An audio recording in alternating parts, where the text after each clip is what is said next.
All right. Episode number 1 of Smiley's Kitchen, everybody. Welcome. What are we doing? Twinkle fingers? Oh. I like twinkle fingers. No. That'll be a one episode deal. My name is Sofia Smiley. This is my husband. My name's Joe. Joe Smiley. The husband. Yeah, the husband. And we are going to get kind of diving into our first podcast here, which is really exciting, I think, for the both of us. And I really like these headphones and how we can hear each other talking. It feels really official. Basically what we're going to be doing, really quick rundown on these podcasts, we're going to be making something to eat, whether it be a lunch, a breakfast, a dinner. Tonight we made steak tacos.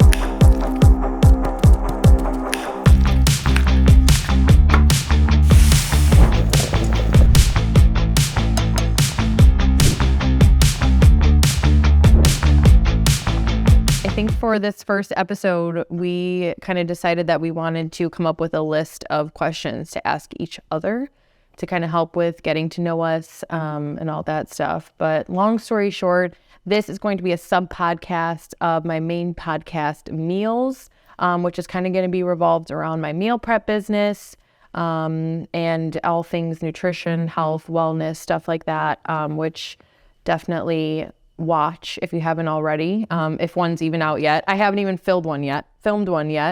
But don't forget to like, comment, subscribe, turn the notifications on. Sure she did. Mm-hmm. Dang. Dang. Simple. It's so good. But not. Anybody can make this. Simple. It is good. Yeah, anybody can make it, that's for sure. If you can work a knife and you got a stove, you can make it. Oh my God. Wow. How are we supposed to talk and eat at the same time? It's unbelievable.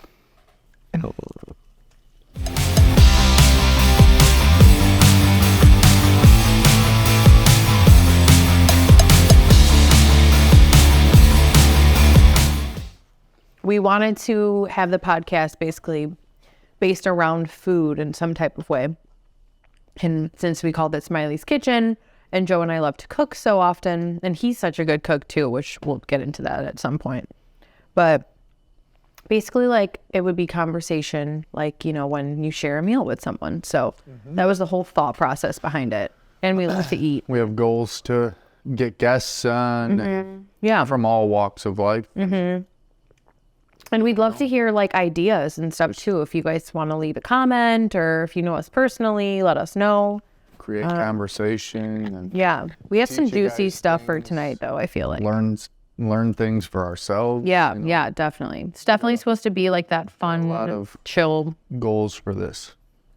A little bit of backstory behind me. After high school, I went to a local university that I wasn't really vibing with. I knew I wanted to go to culinary school, so I ended up going to Kendall College Culinary School in Chicago. After a year and a half, I graduated with my degree in culinary arts, which was awesome to get out on the working field so quickly, like after a year and a half. All my friends were still in school for like another 2-3 years. So I definitely got my foot in the door with like working at a younger age. And I worked front of house management for about 3 years, and like, I loved it. I learned so much, which I would love to get into in like one of these podcasts that we do.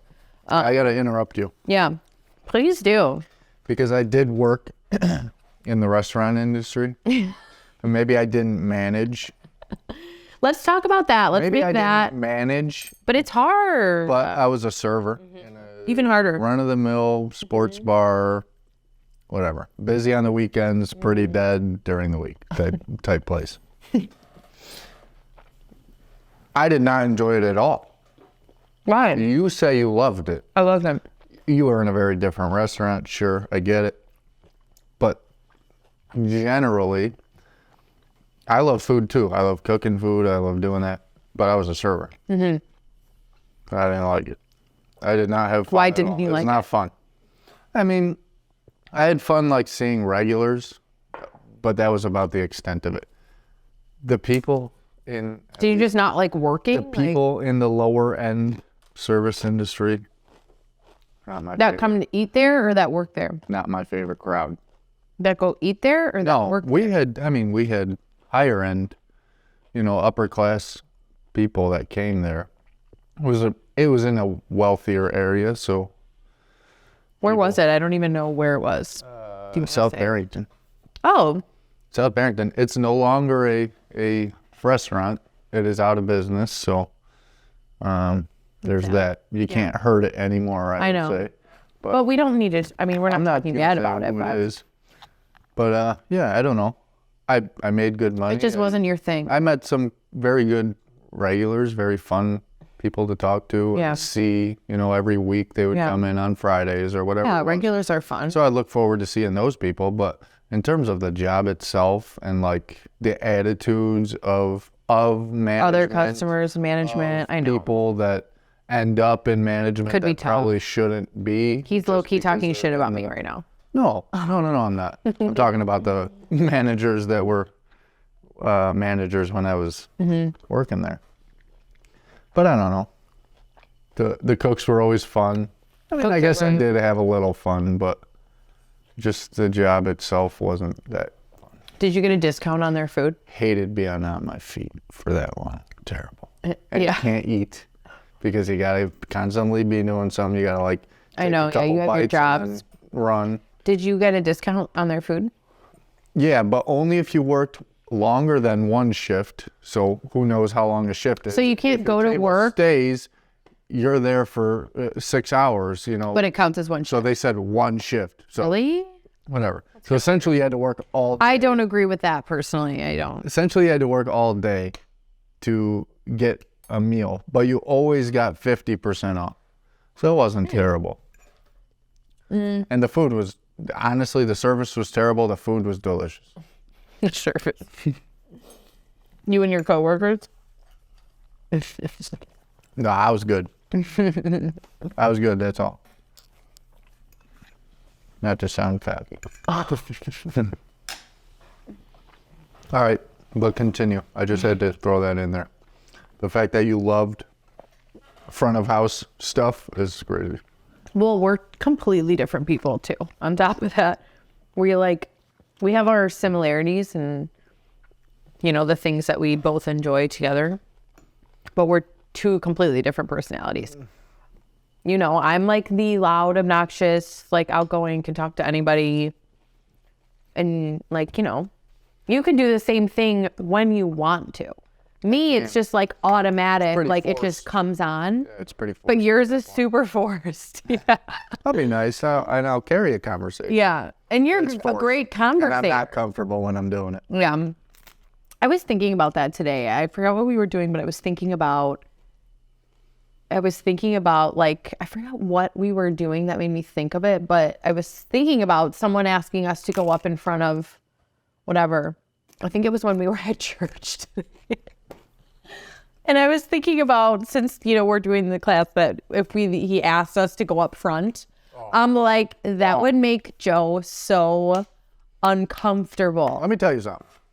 But I would probably run up there and be like waving at people. Let me tell you something. I was the salutatorian, that's what they called it, second place in my paramedic class. So I ended up giving a speech at graduation. When I tell you my voice was shaking so bad, it was so embarrassing. My speech ended up You're so cute. being me thanking the fire department that let me ride with them, my mentors, and my mom. Who else would you think? Perfect. Well, I didn't give a speech. It was supposed to be a You just went up there and said thank you. I worked through it, but I was choking up the whole time. I wish I could have seen you. Bullets. I didn't know you back then. My voice was shaking. I'm a terrible public. It's so crazy that we didn't Terrible. know each other back then. Like, I don't even know, that was only what, 4 years ago? 4 years ago? What? That story. Well, that was, it was probably right around, 4.5 years ago. Like 4.5 years ago. That wasn't that long ago, and I didn't even know you. Like I didn't know where you were and what you were doing at that time in our lives. And now I feel like I need to It is crazy. always know. And I met the link in paramedic school. Link? The link to you. Yeah, that's true. That's not the only way we met, Shout though. out Jacob Bartolo. That's not the only way we Lovable. met. Went to high school with you. We would have still met on. Should we get into that really quick? What? Where we met? Because now we're talking about how we met.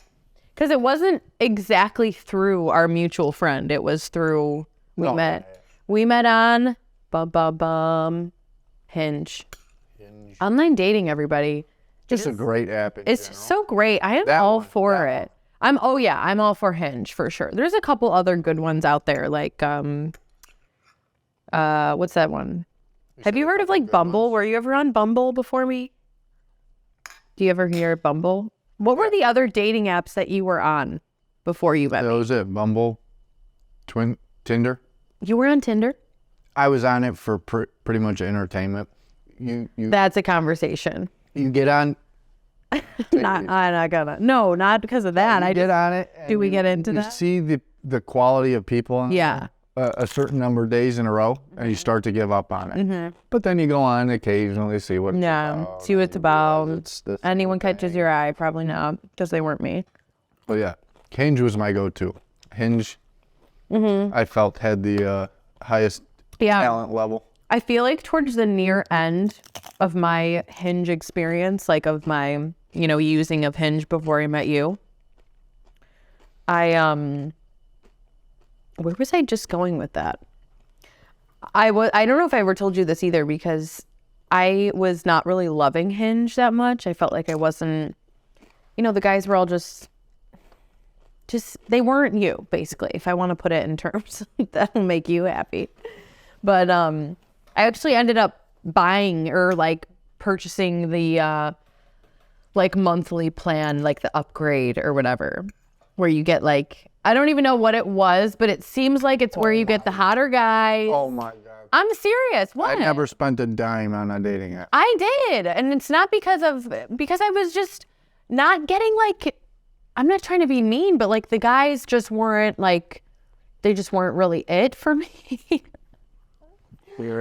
And then I you pay them money and they listen. You get the premium guys. I did. And I told a lot of my friends who were on Hinge, they're like, oh my God, all these guys, I'm not really feeling any of them. And I'm like, listen, you don't know what you're doing. You got to get the pro plan. You got to go pro. Who said this? I did. I said, you got to purchase the upgrade and you'll get. Maybe because of that. I said, you'll get all the hot dudes. And you were on the upgrade. Yes. Of Get course. the upgrade then. Well, you were the last person I swiped on. I mean, the day of. That's all you need. Might have been a couple more, but right there. That's evidence in itself. I know, but it's kind of embarrassing because if you didn't purchase the pro plan, then I was just on the normal plan Hinge for you. I wasn't an upgrade. You were an upgrade for me. You were bone stock. You are an upgrade, and I'm an upgrade. You were what they call the base level. Mm-hmm. Yeah. I'm trying to be nice to you now. You know what you were? You were a hidden gem. Yeah. You were a hidden gem. I was in the You mix. snuck through the little. Yeah, I was in the mix of all of them. All the rest of them. Yeah. Finagled your way through. Mm-hmm. I feel like I never finished telling the world what I do for a living. They said you owned a meal prep company. Yeah, I own a meal prep company. Yeah. We'll be 3 years in June. It's my little baby. 3 years. And like I was saying, it started kind of when I was working front of house management. It was during the heat of the pandemic when I was like, oh my gosh, like I'm kind of ready to move on to the next step. I'm into health and fitness. I was meal prepping for people at the time, and I got a lot of people reaching out to me asking if I was selling my stuff. If I was, they would be totally interested in buying it. And so I honestly took a leap of faith. Like I was extremely nervous, extremely scared. I had really no solid concrete plan. I just kind of did it because I was really needing to move on from where I was. And I took that leap of faith, and that's definitely a podcast that I want to have like a full-blown conversation on. That is crazy. Yeah. I've thought about, I don't know. I feel like in the back of my mind, I've always had an entrepreneurial mind, but I didn't. You totally I do. didn't have the guts to, take that chance like you did, So It does say God's like, that's one of the more impressive things about you, I would say. You get what you set your mind to. yeah. One of your better qualities. So, Joe, I'm going to start with a relationship marriage question, okay? All right. Okay, here we go. In your own words, how have we grown as a couple over the past 2 years? 2 years ago, basically, is when we met. So, Last it's a loaded 2 years. question. Yeah, it is. Because there's a lot. We've grown, tremendously. Yeah. We've grown from, I guess keep it kind of short and sweet. 23 years old to 26 this about year. to be 26 Yeah. and married. Yeah. And married already. Growth was kind of inevitable in that process. Yeah. We've moved out of our parents' homes and we live together, and this is the first time we both have lived, aside from college and that aspect. Being on our own. Being on our own. Having to grocery shop, having to plan dinners, having to take care of bills and keep track of what day bills come out. I know, that's annoying. So we've grown in that sense in a Maturing household together manner. as people, yeah. Responsibilities grow as we continued in our relationship, but bigger than that, I would say communication in Yeah, I was general gonna has say that been too. way better. Yeah. In the beginning, we butt heads a little bit. We loved each other to death. We're both super But stubborn. we butt heads. We were that quite a couple bit that while we were figuring each other out. we still kind of do too sometimes. Like we have our moments where we butt heads like really bad because we're both extremely hard-headed and stubborn people. And then like after we get our like moodiness out of the way, we're just like, I love you so much. Mm-hmm. And not that we don't say that one. We don't go to bed mad at each other. That's a number one rule. Yeah, we've never done it. That's from day one. And I Even feel when like we were made just it this texting far. when we And go to bed. yeah, We were always in good terms. it was, I remember those really annoying nights where we would be in, an argument or something like that. And I'm totally the type that's like, all right, I need to go to sleep. I love you. We'll talk about this in the morning. And Joe's like, no, like we're figuring this out now. And he literally wouldn't let me get off the phone. It'd be like 2 a.m. and we'd still be talking. Call you 5 times in a row. And I'm just like, okay, I'm not mad anymore. Like, I love you. It's fine. Like, that would make me drop the whole fight in general just because I wanted us to both just go to sleep. Not that I didn't, not that I didn't care, because I totally cared, but like nothing could be detrimental to me in our relationship. Like, that's always how I felt. Like, if we fought about anything and it was getting to that point of the night where it was like time for us to get our rest and go to bed, especially when you're at work, because I know you need to get your sleep, like nothing matters enough to me for that to like waste like your sleep and your night. You know what I mean? Because I know that nothing actually is that serious. Like, I know we're not gonna All right. lose each other or be decided mad the that next early day. Like, it's always a really like quick spat and we're done. So yes, I think decided- communication for sure. We've grown 100%. Like, We've decided early on, also in marriage, we don't even joke about divorce because it's simply not an option. yeah, I mean, I don't think that's funny. And that to goes say that. into why we get over fights so quickly, is because they're usually done, Yeah. and we know they're not going to get between us.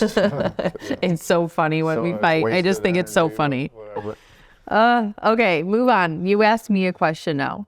I want to get a little fun with it. Okay, get fun. Barstool Pizza review style. Rate our first date. Tell the people what we did, if you remember. I totally remember. You want me to tell them everything? I mean, the main part of our date. I feel like Not a like huge anything part of after our we first went to date. dinner. I feel like a huge part of you our home. first date is what we did after the date, which probably isn't what everybody's thinking We right can now. divulge that later. Okay, that's like probably a later time thing. But that was something that I was like, wow, I think I love this guy. So Barstool Pizza significant review, part what do you mean? Just like rate our date, like on a scale of 1 to 10? It's not a 5 out of 10. It's not a 7 out of 10. It's a 8.3 out of 10 type of rating. Ella, talk through it. What'd we do? Okay. I'll do it. Your first impressions type thing. Okay. Yeah. So we met on Hinge, obviously, and then we actually ended up going to the same gym, which I don't think we knew about. Actually, you did know because you said, "Oh yeah, I've seen you around Lifetime before." I could have sworn I did. I mean, don't say that now. Yes, I'm not verified in it. You are verified because this is a story that you've stuck to for a while, and now that we're on the podcast, you're going to say that you did. The only difference, the reason why I'm unsure is because the girl I saw before was skinny as a twig, not a twig, skinny as a little a little thicker of a tree. Okay, what are you saying? Super thick, and when I met you, what? Thick. On what part of me? Because I was pretty. I was pretty like. Solid. Okay. Not in a bad way. So you got us confused by what? Our butts? Is that what you're saying? I'm just saying you looked like a different girl. You were like strong and super lean when I saw. If it was you, you were strong and super lean when I first saw you. It was me. And then you were just like a little thicker, like. You started lifting heavier and maybe. Well, I don't even know when it was that you first met me. Not that you were fat. I'm not saying that at all. I'm not, because that's what you seem to be getting at. I mean, so I'm just clarifying. I know that you're. No, I know that you're saying, and I feel like time. But you were thickens. Time period wise, I feel like it would have. Yeah, you always did say that in a good way, everybody. But okay, on a scale of 1 to 10, so we met at the gym for the first time. And you said over DMs, like before we had ever met, you were like, "Oh, I've seen you around at Lifetime." And I was like, "Oh, that's funny because I've never seen you around at Lifetime." Just never did. I was definitely the type to keep my head down. Insider info. You've been killing it. Yeah. What? Thankfully. What would you say is like the most vital to your early success? Like, was it culinary school? Was it your childhood growing up in a family that loved cooking? Was it your passion for fitness at the time? And that's a good question. What would you like attribute it to? Yeah. I mean, there's so many things that I would like say were beneficial and helpful to starting the whole process for me. Like culinary school, obviously I learned so much, but like when I was in culinary school, I wasn't like, oh, I want to run my own business someday, or oh, I want to open a meal prep company someday. You know what I mean? Right. So I would say that health and fitness and my, when I was, because I lost like 35 pounds like before when I was getting into health and fitness. So like when I started Meal Me, I had reached like that goal weight. I was consistent. I was maintaining. And I had like that healthy like aspect to my life. And I mean, I was going to the restaurant every day, bringing my own lunch, my own dinners, and everyone would be like, "I can't believe you're eating this. Oh my God, blah, blah, blah." My ex-boss would make fun of me all the time. Go in the kitchen, get yourself something good to eat, blah, blah, blah. Because I'm sitting there eating like, what plain chicken breast or shredded chicken with like rice, potatoes. Yeah, just like boring. I would also make the kitchen like, the kitchen would make me chicken and rice sometimes or something. And a couple times they would always like make my plate look fun. Like they would do a decoration of parsley or something, and it would just be like a plain piece of chicken and like rice, because they knew that that's what I was like doing, and that I was, trying to eat like that and be healthy. But looking back, I don't like that I was eating like that, because I really wasn't, at the time I was enjoying it because I knew what my goal was, and I knew, what it would do for me and my body. But now it's like, I can't believe I didn't eat like the things I eat now, because I enjoy them, And but look at you, you look the same. Yeah, but at the time, I think that like health and fitness was really my push to be like, this is why I'm meal prepping for myself right now. So that's what other people saw, and that's then what pushed me to be like, I'm gonna try to like a business. Let's start a business. It was really other people that are like, "Hey, are you selling these?" And I was like, "Oh shit, should I like start a business?"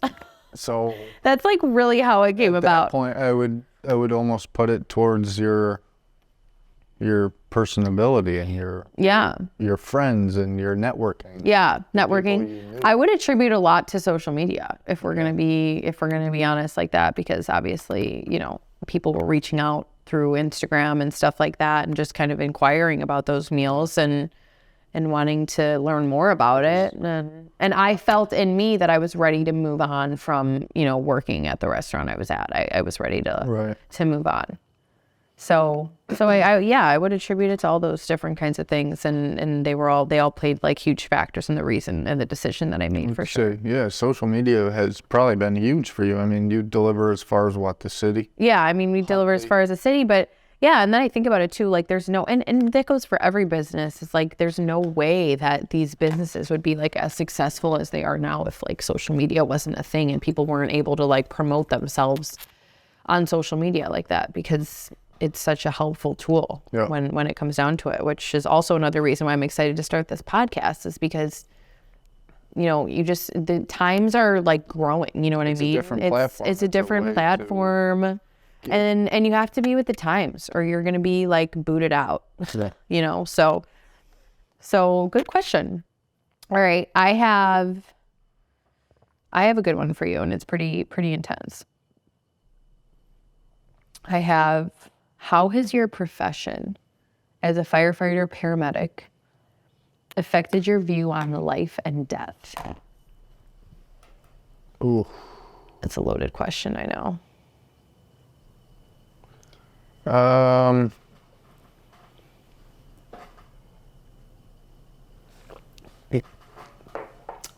kind of know your view, but I feel like we've never really sat down and had this like serious conversation about it. Yeah, I mean, I don't know. I try not to think about things like that too much, because ultimately it is what I do and the danger's there, and you don't like to think about that stuff, but I guess it's certainly real. Luckily, it doesn't really pop into my mind more than it should when I'm actually working, on the highway. I know that's a very dangerous situation. That's probably the most dangerous thing we do. More so than fire. Fire's, it's a very calculated effort.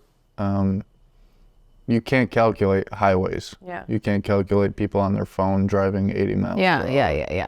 And not paying attention. Yeah. You can't calculate that stuff. So that's ultimately probably one of the more dangerous things we do. Babe, I also meant kind of like not, your life or death. I actually kind of meant big picture, life and death. You see a lot of death in your line of work. Oh, yeah.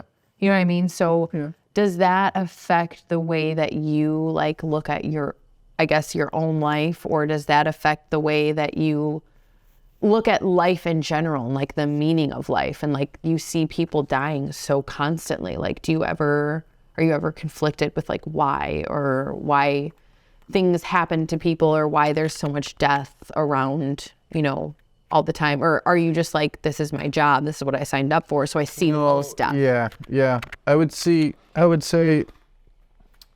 you learn, at least for me, and I would say I would take a gamble and say it's most firemen, most paramedics. You don't really attach yourself to things like that. Yeah. We're lucky enough to, in our position, maximum, we're in a suburban area. Maybe it's different in a rural area where hospitals are a bit further, but we're maximum in contact with a patient for 45 minutes maximum. Yeah. That's considering the time we're spending in their house. That's considering the time we're spending in the ambulance, then doing stuff before we leave or while we're going. Yeah. And then driving to the hospital itself. 45 minutes. Yeah. So that makes it real easy to not attach yourself and get super involved in something. Usually when death or urgency is involved, things are even a lot faster. Yeah. So you're talking 20 minutes. Right. You don't have time to look at people's face. Right. You don't have time to You're constantly look moving, at things working. in their house. Yeah. And all the things that would kind of attach you to a person or make you not really involved in the situation. Right. You see their family, you see things like that. Those are the things that attach you to a person and make you remember things. Right. Luckily, I'm good at tuning that kind of stuff out. I talk to who I need to talk to, and my mind is solving a problem. Right. It's not attaching to this face that Yeah. I'm talking to. Right Yeah. now. Yeah. So luckily, I've always been relatively good at tuning that kind of stuff out. So personally, for me, I don't. I forgot what the last thing you said was, but it was along the lines of, do I wonder why these things are happening? Right. No. You don't question. Most like all of the time, at least obviously it's not where my mind is at when I'm working, I know where these things are coming from. Yeah. Someone who's having a COPD problem, Yeah. they smoked their life away. Right. They killed themselves with cigarettes. Right. You know, random things. Someone got hit by a car. Those things are going to happen. Those Right. are- Yeah, I would say are that out you there. are very good at keeping it. My job has made me aware of these things more. You don't see them. They don't come across the news. The kid that got hit by a car.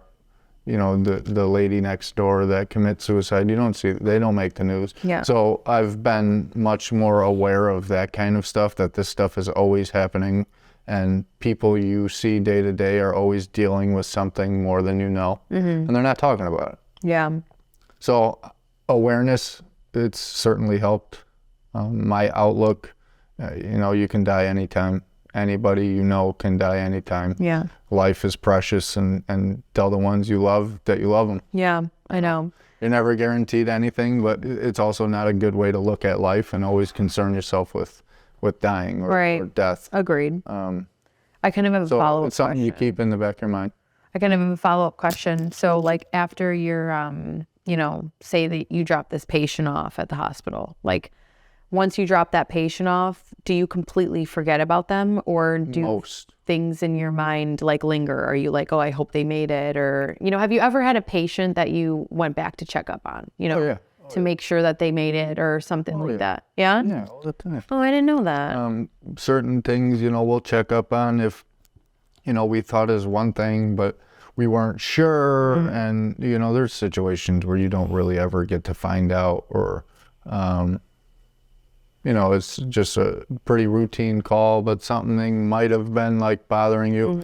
There's a lot of things you don't follow up on. Yeah. But there's interesting calls and younger patients. I mean, these ones that'll tear you up on the inside if something's off in your mind. Yeah, we have an avenue to reach out to certain people and figure out what their, progress was, or what their Interesting. end result, or I'm just thinking that I would be the absolute worst firefighter paramedic, because there's just no way that I wouldn't get attached to the one person that I see going through some sort of trauma. and it's really a learning. It's just so like I feel like that would like scar me pretty bad to see like anything that you see, to be honest. Like that would make my stomach turn. I probably wouldn't sleep. I don't know if that's something I would get used to, but I would imagine that I would get super like numb to feelings, or you don't go into it dissociated from that kind of stuff. Yeah. The first couple are always weird. Yeah. I mean, the first time you're seeing stuff and death and real sickness and real injury and things like that. Luckily, that's not most of what we do. Most of what we do are intact people with intact minds. Yeah. And they're having muscle weakness, or, minor stuff in terms of urgency. Right. But I don't know.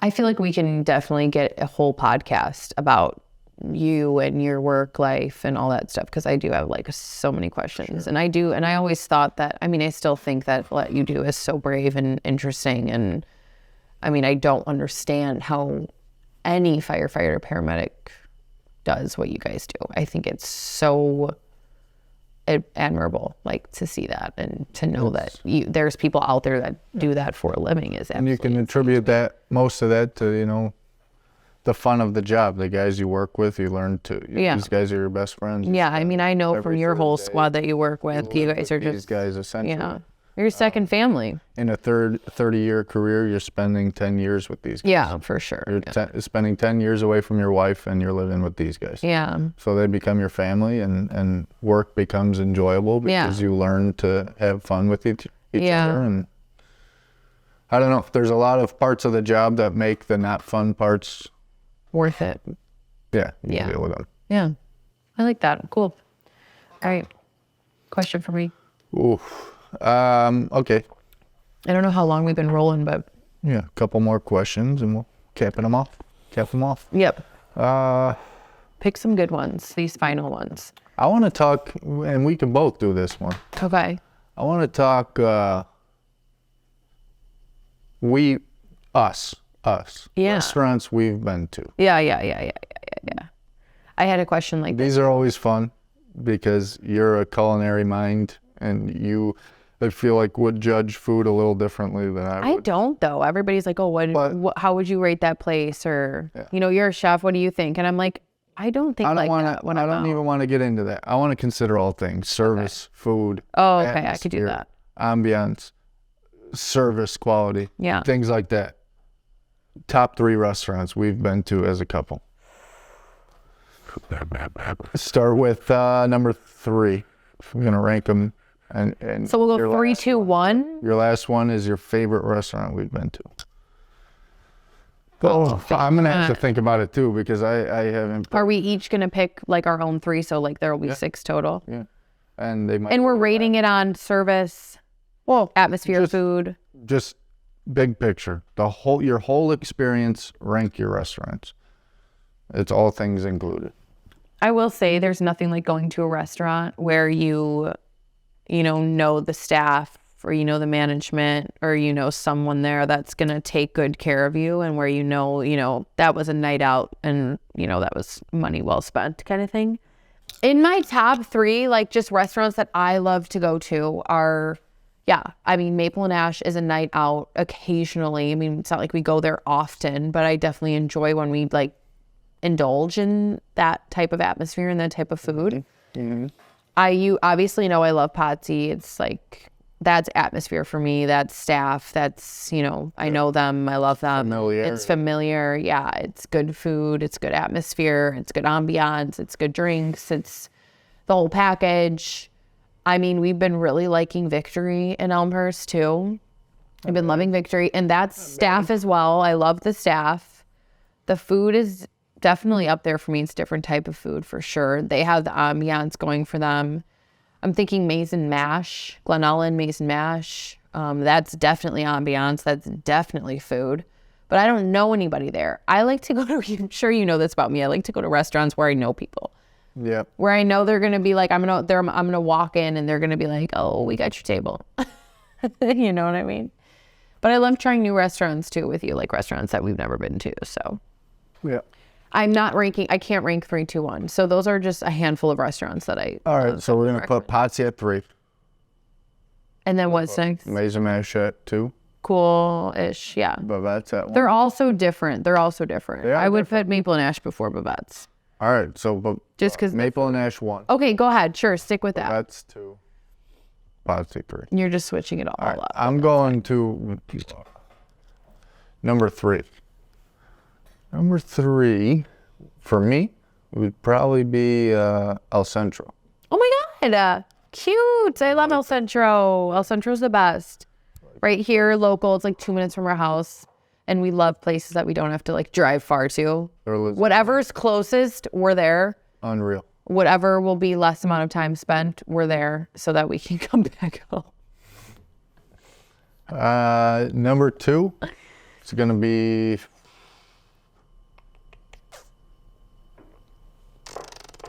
How did you not know this? You came up with the question. Yeah, no, I didn't really think about it because I wanted it to be genuine.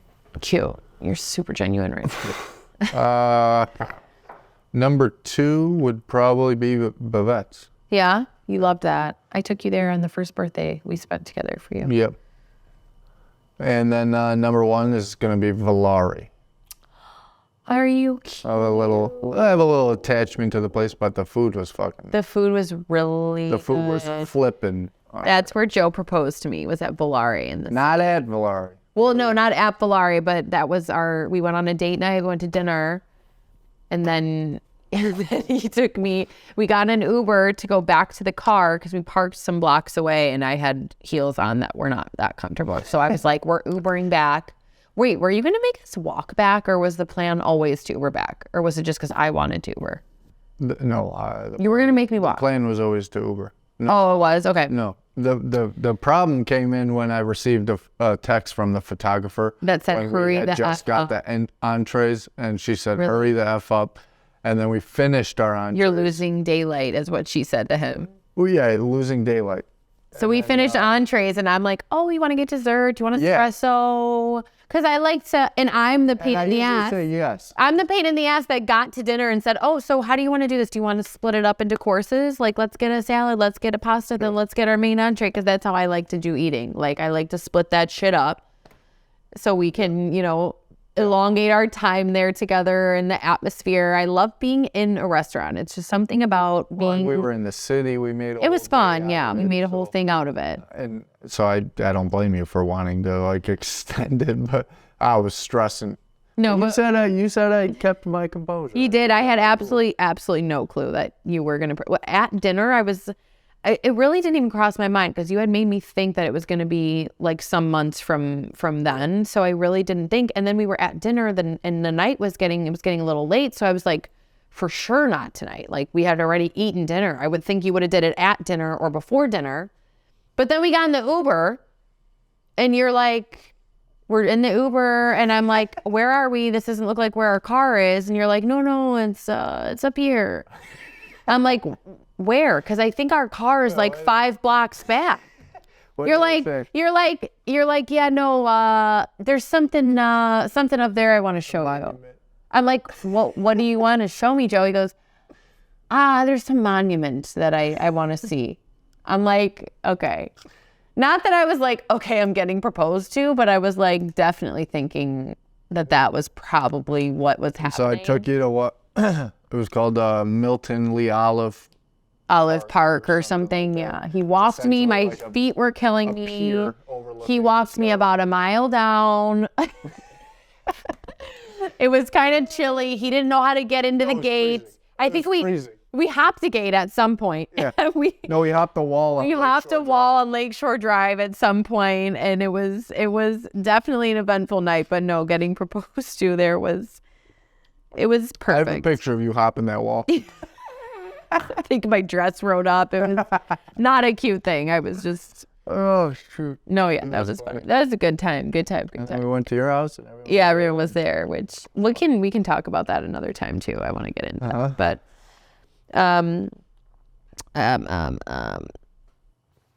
let's do more food. What's your favorite thing I've ever cooked for you? Oh, Ever?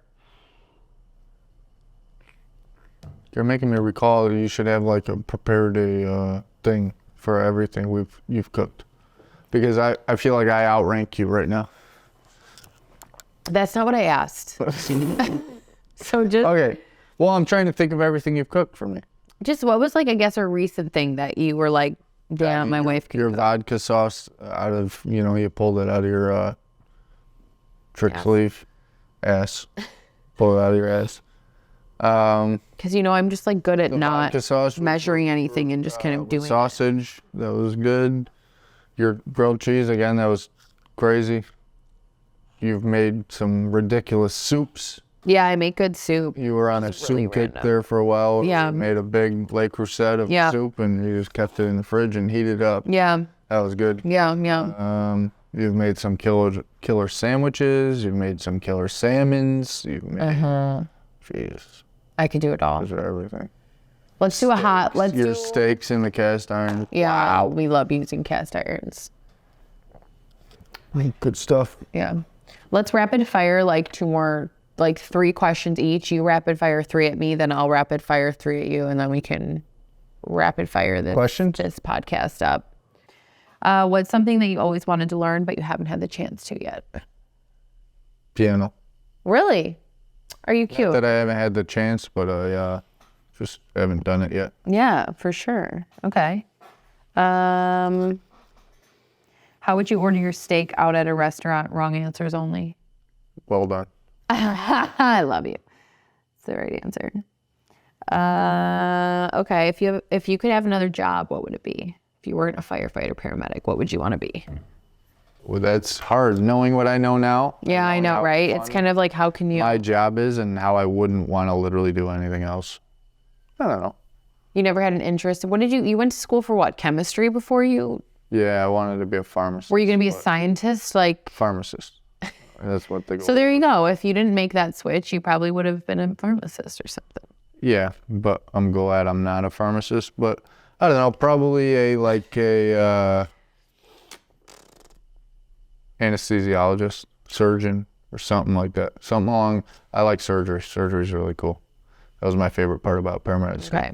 All right. Joe was like really smart for some reason. Okay, go ahead. One place you'd love to travel. I've already been to Italy, but I would love to travel there, especially with you. And I want to go to Spain, Portugal, France, all this stuff. I mean, I want to just travel Europe like crazy. And I would love to do it with you before children. So maybe we should go like end of this year or something like that. What? Next year? No. You have an aspiring entrepreneur. They don't have any company. They haven't created a project. They don't have a plan. Wait, I have no clue. What are you at? What is that? Can you start over? You have an aspiring entrepreneur. I do? Yep. In front of you. Okay. Give them one piece of advice. One vital piece of advice. My piece of advice would be to just be brave and to take the steps that you might be scared to take. There you go. Because I feel like all of it for me was like just putting myself out there and being really nervous too, and learning from mistakes and all that stuff. But a huge part of it was like not knowing anything that I was doing the whole time. So I feel like people wait until, they have all their ducks in a row and they are confident enough to do it. But then like, when's that going to be? You know what I mean? Right. Like, when's that going to be? It could be years from now. Yep. It's like, just do it. Yeah, just it's not in a row. Yeah, and if you're such a perfectionist, like it's never going to be perfect. Yeah, you have to take that leap of faith. So like, don't let anything hold you back. That's what I would say, is just go for it. For sure. All right. Favorite food to eat? You could do dish, you could do cuisine. And your favorite food to cook? My favorite food to eat is, I was going to say pasta, but I meant to say pizza. Because I love pizza and pasta, because give me all the carbs. But pizza, I love eating pizza. I love eating a burger. And my favorite thing to cook is, honestly, it's probably like some type of pasta or something. I feel like I get really into my sauces. Yeah, your sauces are unreal. Yeah, and I just like throwing stuff together. You know what I mean? Nothing's ever like, like pasta this or pasta that. It's never a certain recipe that everybody knows. It's just kind of like my own twist on like sauces. So I like making sauces in general, sauces for anything, like steak sauces, pasta sauces to put on top of salads, anything. I love sauces. You didn't make a sauce today, but wow. Yeah, I didn't, but I did though. I mean, I cooked it in the marinating liquid and stuff. That burger you have on your menu sometime? I'm making that this weekend. Yeah, Big Mac. In my Big Mac bowl? Timing. Yeah. Yeah, is that what it is? Yeah, so tomorrow I have to wake up and go to work and meal prep for tons of people. But I'm with the kid. Should I go get the kid? Yeah, go get Phoenix. Yeah, so we have another fun fact about us. We got married this past October, so it hasn't even, I don't know, it's maybe 4 months. Is it 4 months, Joe? Oh, good. Girl, I don't want food. It'll actually almost be 6 months, I think. I don't know. I'm all over the place. But we just recently, like 3-4 weeks ago, we just got a Doberman puppy, and her name is Phoenix, and she is the light of both of our lives when she's not absolutely bonkers. Hi, baby. Hi, mama. Hi, baby. Thank you. Here she is in all her glory. Say hi. Say hi, baby. Say hi to everybody. Say hello. Hi, Phoenix. Hi, Phoenix. Yeah, that's a good girl. That's so good. So definitely tune in to our next episode. Keep your eyes open for my meal prep podcast called Meals. That's going to be huge as well. But don't forget to like, subscribe, comment, let us know your thoughts. Let us know what you want us to talk about. If you guys want to hear more from Joe, request that. If you want to hear more about my business, you can request that. If you want to hear about anything else, Sofia Smiley, my husband, Joseph Smiley, episode 1 out, Smiley's Kitchen. Twinkle fingers.